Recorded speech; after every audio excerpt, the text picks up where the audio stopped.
Kidding? Just one shot? They're not all zombies, Doug.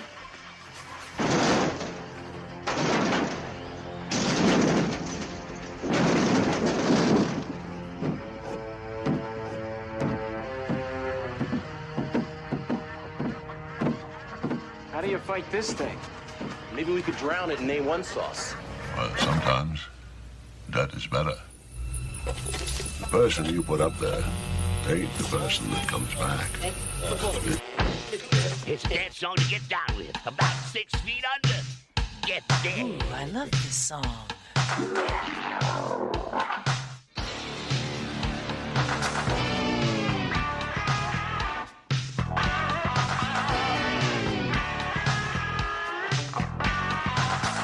hung up in a grave situation.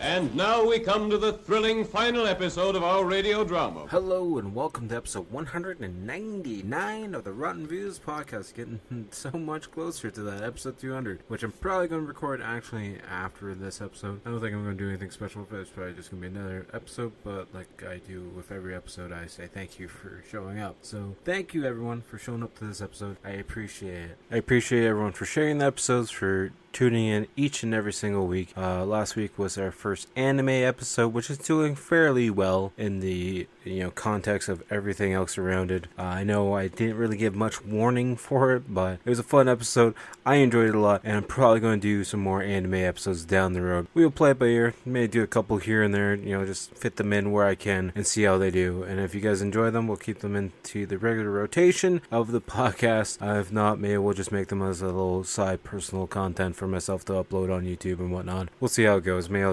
want to do like new content as well for shorts. But before I get into that, let's talk about that. Let's get into a little bit of housekeeping. Housekeeping? I think you're sleeping. Housekeeping? Could you come back in an hour? Housekeeping, you want towel? More towels. Need sleepy. Housekeeping, you want mint for pillow? Please go away. Let me sleep for the love of God. As I like to do before we get too far into the podcast, thank you again for everyone who's been sharing the podcast, for leaving the star reviews, for leaving the Apple reviews, anything and everything. I appreciate it all. And yeah, just keep hitting that share button. It actually does really help a lot. Even if you guys don't want to leave reviews, that's totally fine. Just hitting that share button actually does help a lot. And share it with your friends, your coworkers, your families, your enemies, your cat, your dog, if they listen by chance, or anywhere and everywhere.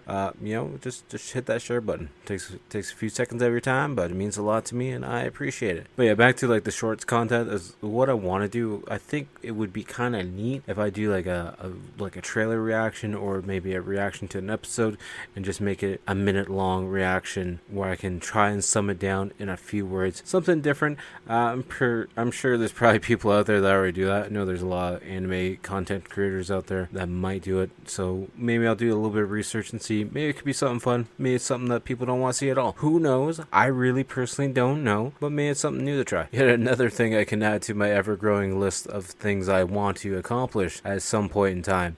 We got a couple live streams in the last few weeks there. Yeah, the last few weeks, let's say. I've been doing some Fortnite, been doing a little bit Texas Chainsaw Massacre, so thank you for everyone who's been stopping by, checking out those videos. It means a lot. I got a new Five Nights at Freddy piece up. I was doing a live stream of that as well. Thank you for the couple hundred people that showed up for that one. I'm actually really surprised by that, but I appreciate it. It seems my art streams do a lot better than my gaming streams, so I'm gonna have to try and fit in more of those in the weeks than the gaming streams.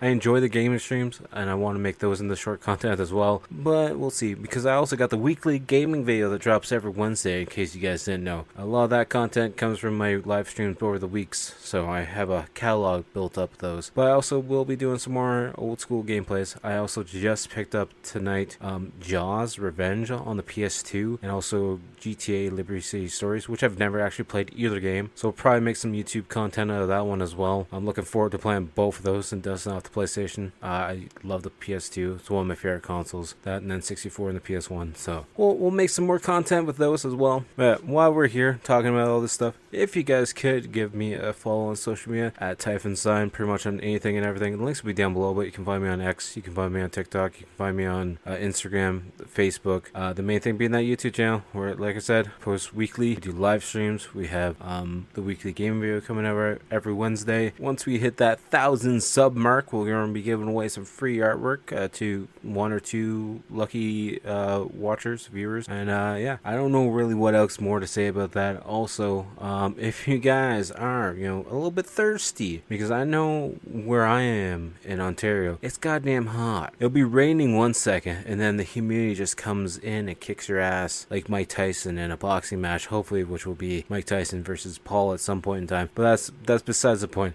If you guys are thirsty, make sure to quench that thirst by going on to www.w.gg and using the promo code RottenViews to save yourself 10% at checkout. We got a bunch of different energy powders there. Go check them out. I'm sure there's a flavor that you guys like. There's some new flavors coming out as well, so definitely go check that out. Like I said, when doing checkout, save yourself 10% by entering in the Rotten Reviews promo code Rotten Reviews. There's a capital on Rotten and Reviews, so definitely the links will be down below for that, but definitely go check them out. Saves you guys a little bit, gives me a little bit, and I appreciate it. I drink the stuff, I enjoy the stuff, so hopefully you guys will as well. And with that being said, I think you guys have heard me ranting and raving enough. You're here to listen to me talk about a movie from 1984. It's an action crime thriller for an hour and 30 minutes called The Exterminator 2.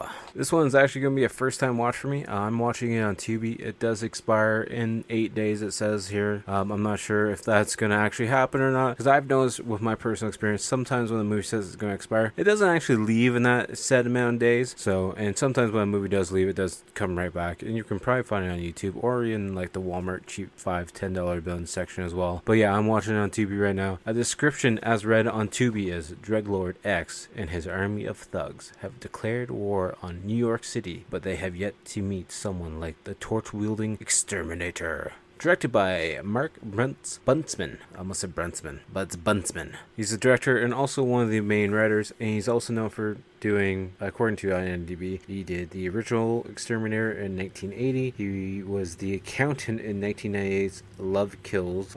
He was also Deputy Buntsman in 1993's Posse. He's also apparently in the Exterminator 2, playing one of the gang members from X's gang. He's also apparently in Exterminator 1, playing the Burping Ghoul. I need to watch the first one too now, because I'm curious what this Burping Ghoul is. Another person credited for writing this is William Sashes. According to IMDb, he was also the writer for 2001 Spooky House. He was the writer for 1980's Galaxian. He was also the writer for 1974 There Is No 13. And he was also the producer for a little movie from 1992 called Leprechaun. The last writer credit for this film is James, I'm going to butcher this name, Glickenhaus.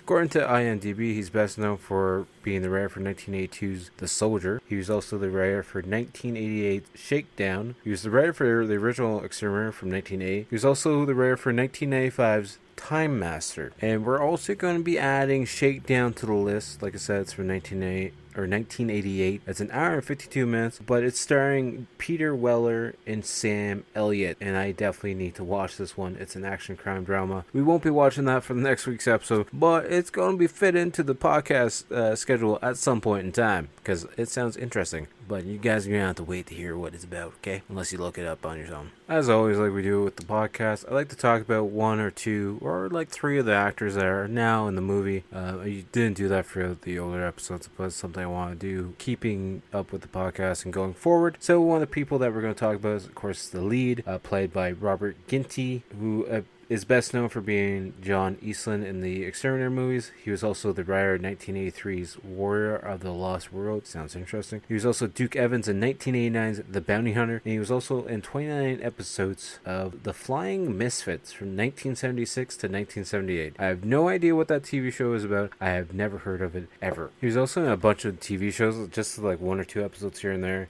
He was in an episode of Love Boat, Quincy M.E. He was in Simon and Simon. He was in an episode of Knight Rider. So he definitely, after his movie roles, he definitely did the short TV circuit run that a lot of actors did. So it's always fun seeing these actors show up in various TV shows. It's pretty much like watching Criminal Minds and looking for like the special guest, or X-Files and looking for the special guest actor or actress that shows up. It's fun. I enjoy it. The other person that we're going to talk about is Mario Van Peebles, playing gang leader X.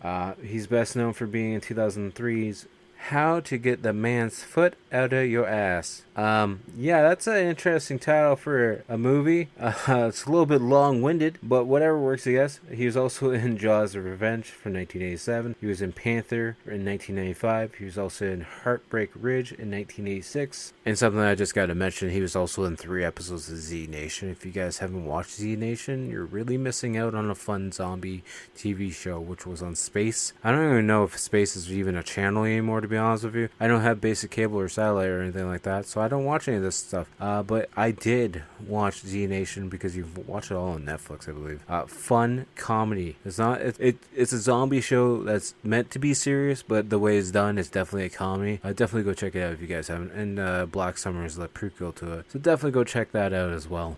Just had to put that out there. Anyways, this movie has a 4.6 out of 10 on IMDb and a 2.6 out of 5 on Letterboxd. Apparently 85% of Google users like this movie. The initial release date was September 14th, 1984, and apparently had a budget of $3 million, and it also had a box office of $3.7 million. So they made a little bit of money, but not a whole lot of money, so that's probably why it stops at the second one. I don't think there's a third one. I could be wrong for all I know. Who knows? I didn't do my research on that part. And according to IMDb, the tagline for this movie is, "In The Exterminator, he made the streets of New York safe. All has been quiet until now." Anyways, enough of me blabbing about the facts and stuff about this movie. I ain't actually spilling facts. I just talked about the cast and who worked on it. Whatever. But before I do get started on talking about the actual movie itself, this is your last and only warning, because I didn't warn you ahead of time. We're getting ready to start the movie, to start the discussion. And like I do every episode, I talk about a movie from start to finish and hit all the points that interest me in between. So, if you don't want to be spoiled on a movie that came out in 1984, before I was even born, feel free to pause this now, go watch it on Tubi, and then come back for the podcast, because we need you here. Or just sit back, relax, listen to me talk about the movie, and it'll either make you really want to go see the movie yourself, or you'll just be content with listening to me talk about the movie and have no desire to actually go watch it. So hopefully you guys are comfy, sit back, relax, have some popcorn, Doritos, whatever it might be, or if you're listening to it in the car, keep your eyes on the road, please. And if you're at work, just keep on working. Hopefully it helps you get through the day. And yeah, we're going to start talking about the movie right now, so you've been warned. Presents Saturday Night at the Movies, the television series which each week brings you the finest in recent motion pictures. Tonight, New York City. Robert Ginty cleaned up the streets in Exterminator 1, and the city has been quiet until now.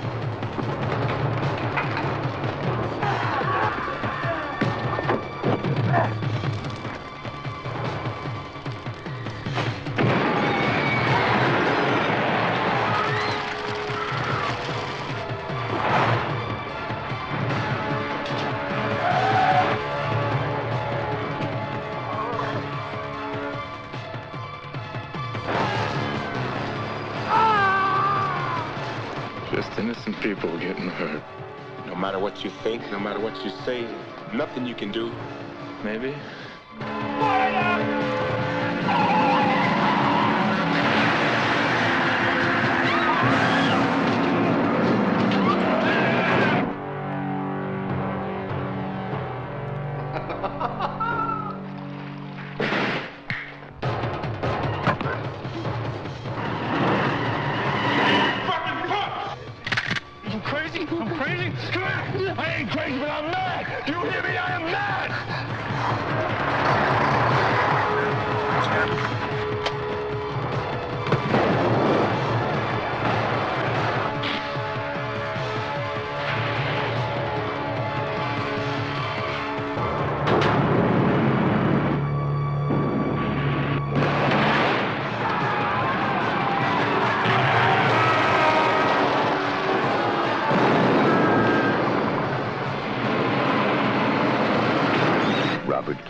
pushed to the limit, fights back in Exterminator 2. Okay, we got the movie star now. We got that classic Canon Group logo popping up on the screen. We know it's gonna be a cheesy but fun movie nonetheless. We got the intro credits playing a little bit, and then we see John Eastland walking into screen with a flamethrower and his welding mask on and burning the sky, and we see the credit or the title font pop up, and then we see the like streets of New York City at night. See all the nice LED billboards. See like a giant Panasonic one that's going around the corner of a building. Really cool effect. I mean, it's a real billboard probably, but nonetheless, it's cool how they used to do things back in the 80s. I love the design and that look of everything from the 80s and 90s. You know, we see some lights flash and see some sirens, see a cop car driving down the road at us. It's really setting up the mood and the atmosphere that, you know, New York City's probably not a really nice place to be at nighttime at all, especially out on the streets. We hear like a cop radio going off as we see someone sleeping on the couch, and now we can definitely tell it's John Eastland because he's getting up and going over to his flamethrower and getting everything set up to get ready to go out on the streets. And then we cut to this old mom and pop shop where grandma and grandpa are being held hostage as this group of gang members are getting ready to maybe blast their heads off after to take all their money and all the stuff out of their little grocery store. The husband gets a little upset that the mom being, you know, attacked like she is, so he goes to fight back, but the old man's no match for these guys, and then one of the gang members just starts blasting him in the back as he gets dropped to the ground. And then grandma gets shot in the side as well, and they take off because they start hearing sirens coming in the distance. And then they run up to a back alleyway, and they're like, "Who the hell are you?" They actually swear, but I'm trying not to swear. And it's actually John Eastland with his flamethrower ready. They shoot him a couple times, but then he just blasts the flamethrower, and they all catch on fire, and we see them burning as they run down the alleyway. Pretty cool shot. By the time the cops get to the end of the alleyway, all we're looking at is charred skeletons, because apparently this flamethrower is that potent that it just burnt them right down to the skeletons in a matter of minutes. I don't think that's how that works, but it's 80s, it's fine. And then we see Mario Van Peebles and his group of guys in this little hideaway area where they're watching like 6 TVs, being like, there's a news report saying, looks like the Exterminator has come back. They're like, oh, hey, the Exterminator's come back. Oh, no. X actually comes off the elevator in the scene, and his brother, I guess, is in the gang as well. So his brother goes over to tell him, he's like, hey, that Exterminator guy is back. You know, he killed 2 of our guys. He just burnt them in the alleyway after we robbed that little convenience shop. I also like that one of X's gang members is actually played by Erwin Keyes, known as Monster in the movie. Actually, years ago before he passed away, luckily I was able to actually share some artwork with him. He actually used it as his profile picture for I think almost a year and a half at times.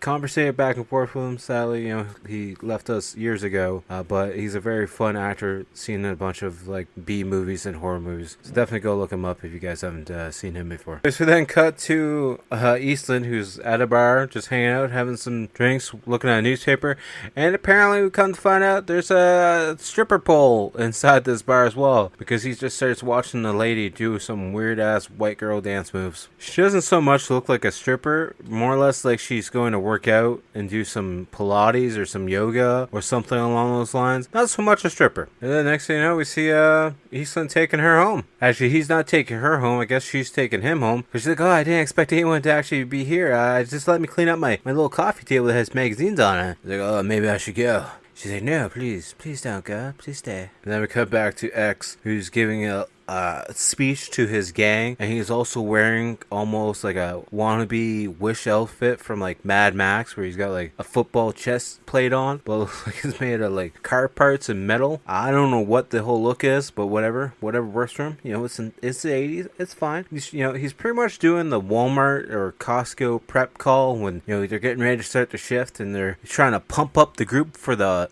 day's reckoning, even though it's nighttime reckoning, because they're like, they're making us live in these, you know, dirty places with barrels for fire to keep us warm, you know, keeping us down. The man's keeping us down. You know, he's declaring war on the city and making everything burn because he wants to claim everything as his, because it should be theirs, but he's really saying it should be his, and he doesn't care if they die because he wants to just declare war and get everything back, and he wants to capture the Exterminator and show him who's boss. You know, typical, you know, badass, I'm trying to, you know, rally the forces speech. cut and see the gang members are pretty much raiding a whole security truck, taking all the supplies out of it, killing the drivers and whatnot. And it's called BTM security. I'm not sure if that means anything to the movie or the plot line at all. Then we see this police helicopter coming over and shooting the spotlight down at them and telling them stay still because they're under arrest. And then this guy literally pulls out a gun and shoots like a laser beam, and it blows up the goddamn helicopter. And then this other guy is not part of the group. He's like, oh, holy shit, I think he's like a garbage man or something. And next thing you know,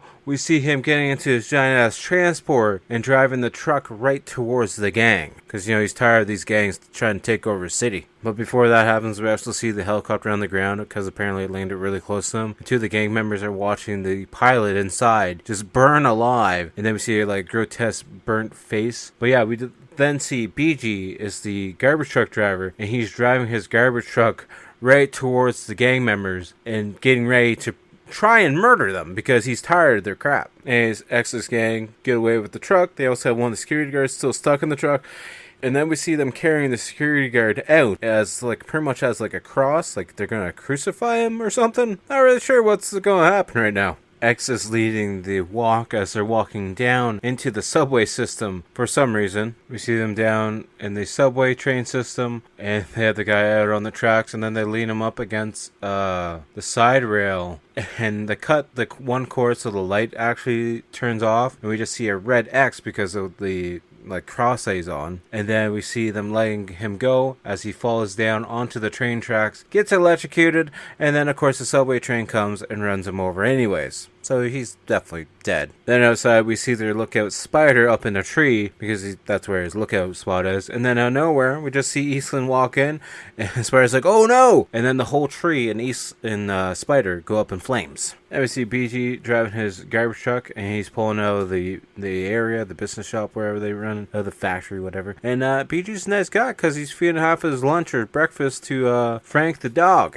So BG's a nice guy because he, takes time out of his job and his day to feed the homeless little starving puppy. That's a fun fact. And we see BG watching as Eastland's getting bugged by this other gentleman who's like, come on, man, I just need a little bit of change. Come on, you can't tell me you're broke. Come on, just give me a little bit of money, man. Here, give me $100 for this watch. I definitely didn't steal or found anywhere, please. But then I'm a little bit confused because the guy who's homeless, who was asking for a little bit of spare change, bought Eastland's watch. And I don't know where we find out that BG and John Eastland are actually buddies because John just hops in the garbage truck and they go off on a little tour. Then we see this New York style mafia group showing up to X's gang area for a sit down meeting apparently. And the mafia Don's like, what the hell is this? This is ridiculous. Like, what the hell is this place? We find out this meeting is because X is giving the mafia guys a bunch of money because the mafia guy are going to start supplying them with drugs. And they're like, wow, you'll get the drugs in due time. He's like, this is my time. I thought you were going to give me all the drugs right now. This is why you guys have the money right now. X is also asking them if they have any information on the Exterminator because come find out Spider that was in the tree was actually his brother. He's a little bit upset that his brother was burnt alive in a tree, understandably. Then we see this random guy from X's group doing some rollerblading kind of stunts.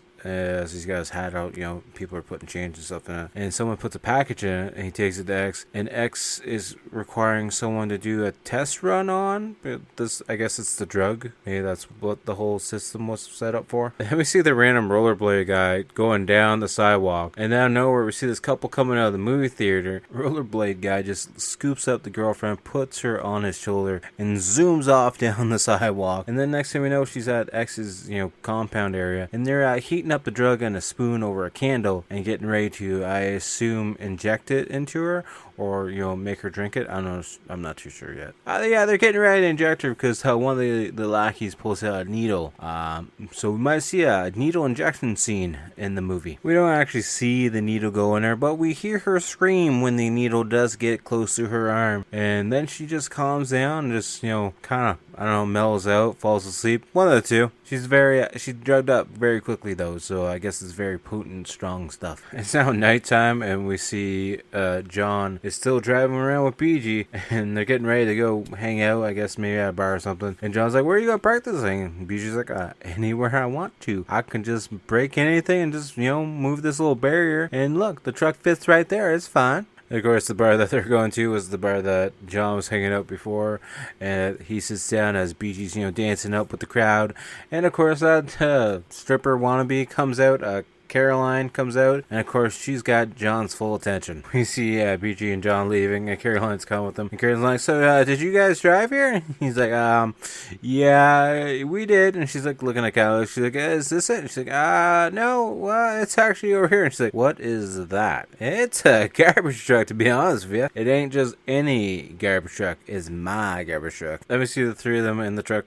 driving together, and Caroline makes a move on John and kisses him, and then a little bit later BG stops Jack. He's like, three's a crowd, I'll see you at the work in the morning, don't be late. And then we see John driving the garbage truck for the very first time. I don't know why I want to call it a dump truck all the goddamn time. Anyways, he's trying to drive it. It's shaking a lot, but he'll get the hang of it eventually. So driving the garbage truck around, we actually see X's gang notice, and like, "Hey, it's that garbage truck that ran over the armored car when we were stealing it." Because God forbid there be other garbage trucks in this New York City. It's probably just one truck that does the whole city. But okay, guys. We see John getting Caroline to her home. He parks the truck outside on the side of the road, of course, and then the ex guys eventually catch up, and they're looking around and be like, they must be inside this apartment building somewhere. Must be up there where that shadow is in that window. And then a cop car slowly starts to come around the corner. And of course, as soon as one of the ex-members notices the cop, they're like, "Cops, we gotta clear out of here. We'll come back another time." So now the next day, we see John watching Caroline as she's practicing some of her Broadway dance moves, because that's why she moved to New York. And they're at some kind of outside stadium by the water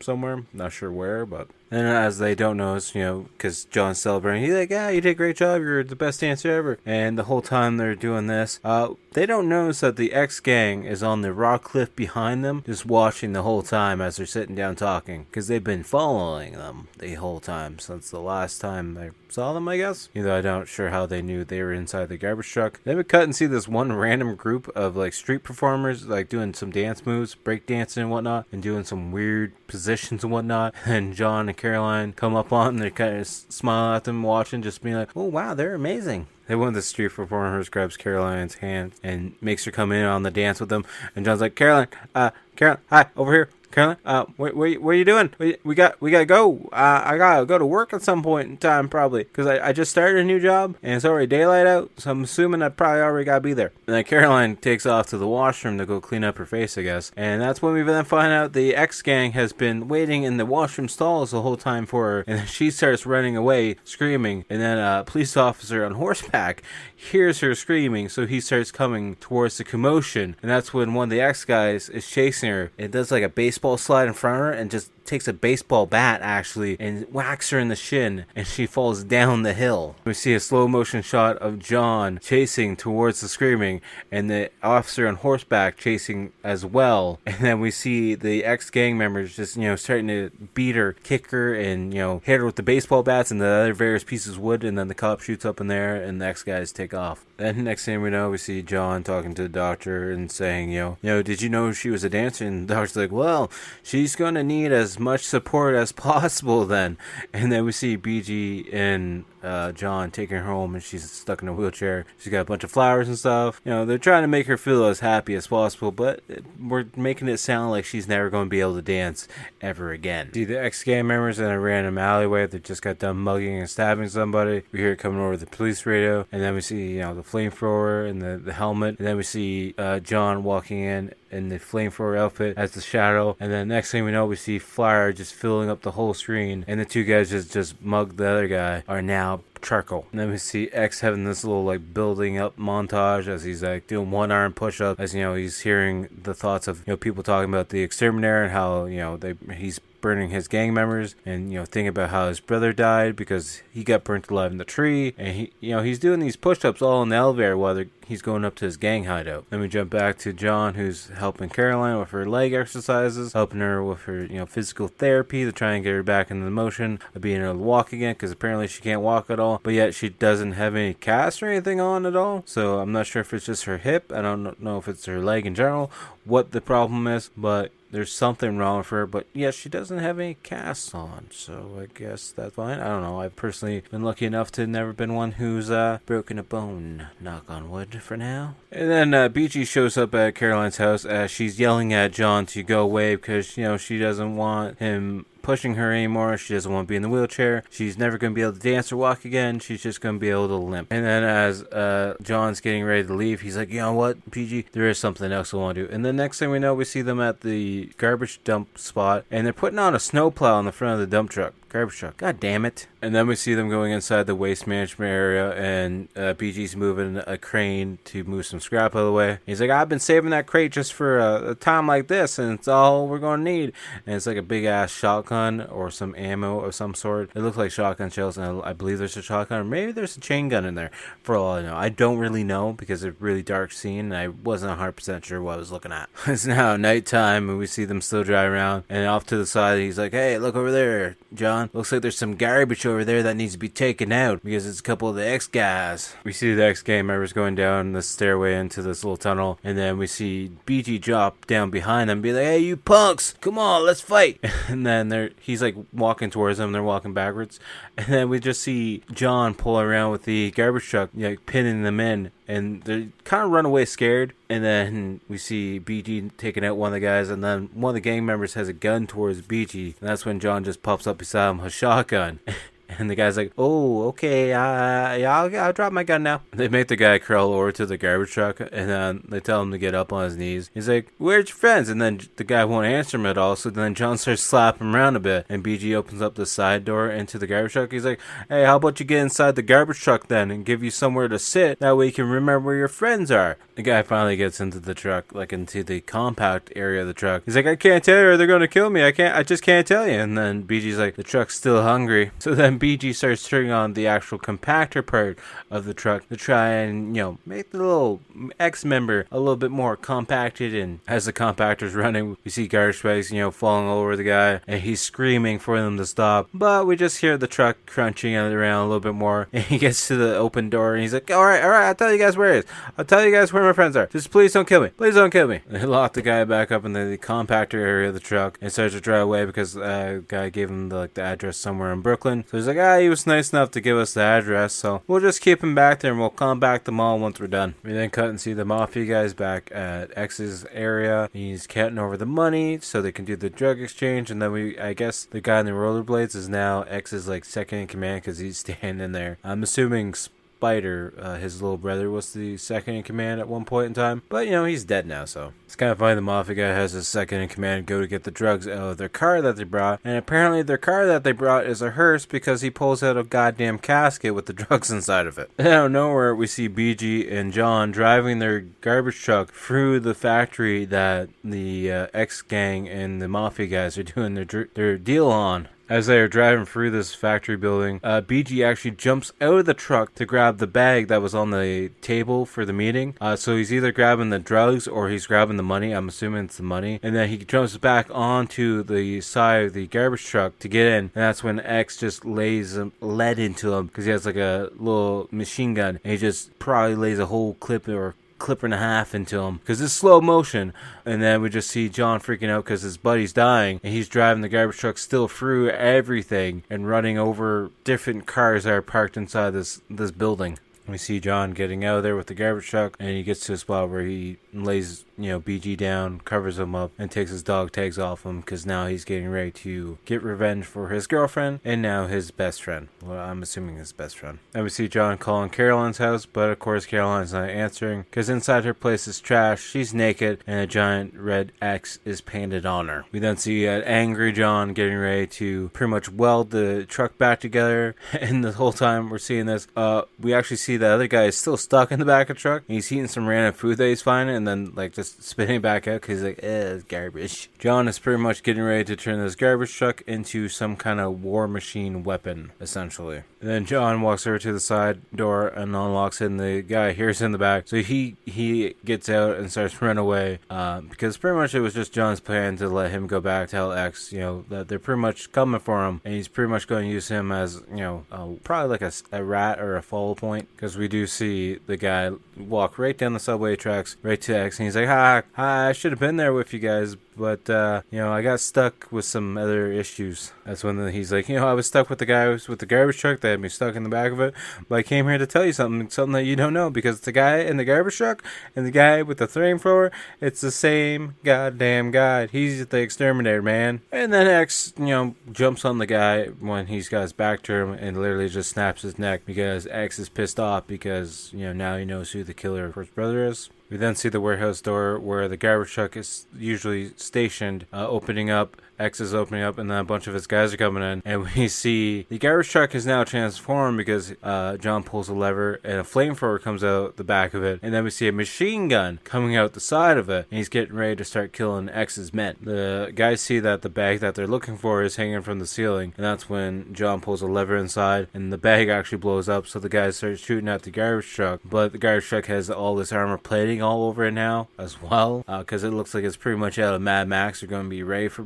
being out of Mad Max, and John just starts shooting down a bunch of the guys, and one of the guys on the X's group has a rocket launcher, so he shoots the front of the truck, and it kind of damages the snowplow bumper, but it's not fully damaged yet. John also has a bunch of cars set up in the area, I believe, or unless they're the gang's cars, and he's just a really good shot with that flamethrower, but he's pulling levers, and these cars are blowing up one by one, depending on which lever he actually pulls, and then he starts driving the garbage truck, and literally driving over all the decaying blown up cars as the gang members are trying to run for their lives because they don't want to be murdered, obviously. We then see John getting out of the truck, and we see a pile of bodies all over the place, but there's still a couple gang members alive, and they're trying to get around inside the factory. We see John controlling this crane around inside the factory, and these guys are actually watching the crane, and then the crane arms open up, and I'm assuming gas falls all over them, and then we just see John standing on this upper area, and he just shoots a flamethrower down at them all, and they'll just run around and engulfed in flames. We then see X walking into the opening, and he's now got some warrior body paint on him that he didn't have when he first showed up. At least I don't think he had it on him when he first showed up. And he's like, come on,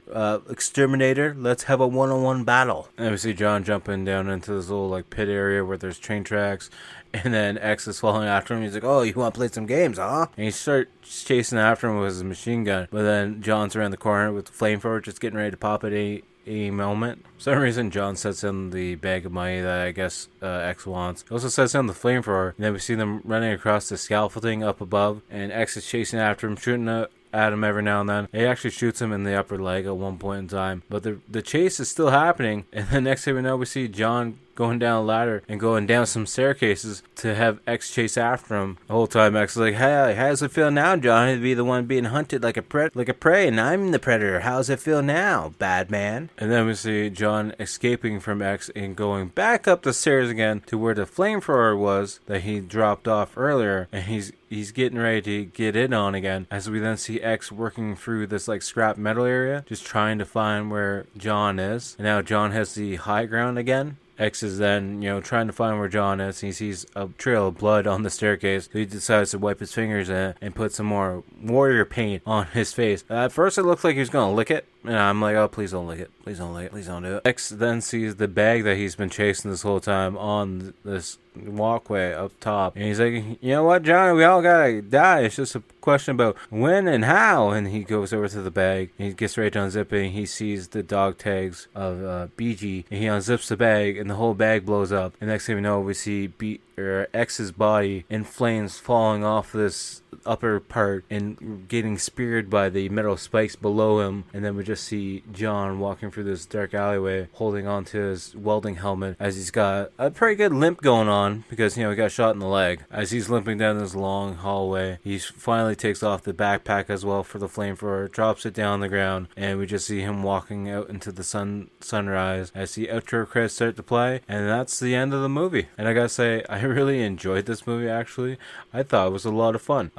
It's my first time ever watching it, but I'm definitely going to watch the first one as well. Probably do it for the podcast at some point in time.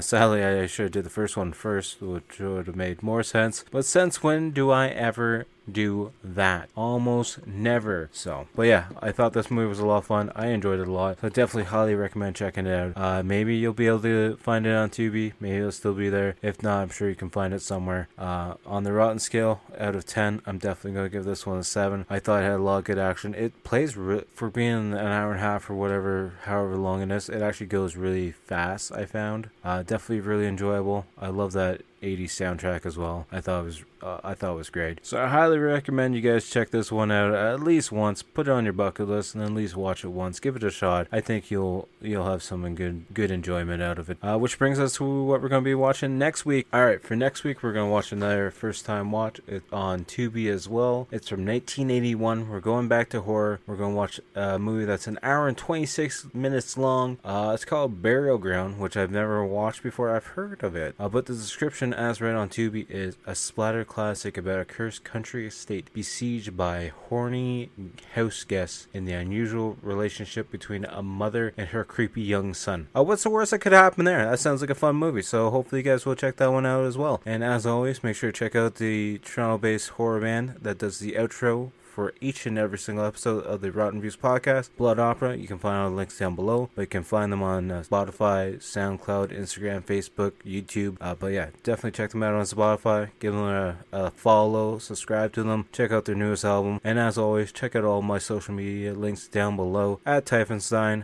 You can find us on X, Facebook, Instagram, TikTok, that I don't really use too often, but the main thing that we do use a lot is the YouTube channel, the Instagram, and the Facebook page. But the YouTube channel being the main thing, because once we hit 1,000 subs on there, we're going to be giving away some free artwork. We have the weekly gaming video going out there. We have older episodes of the podcast, as well as I do some live streaming over there as well. So definitely go check that out. And as always, I'll talk to you guys all later. Peace.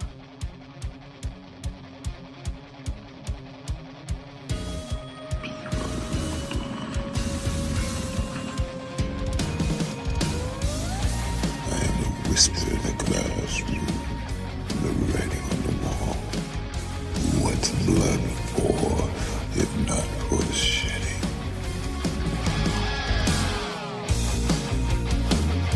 You used to play that childhood game, didn't you? The one where we changed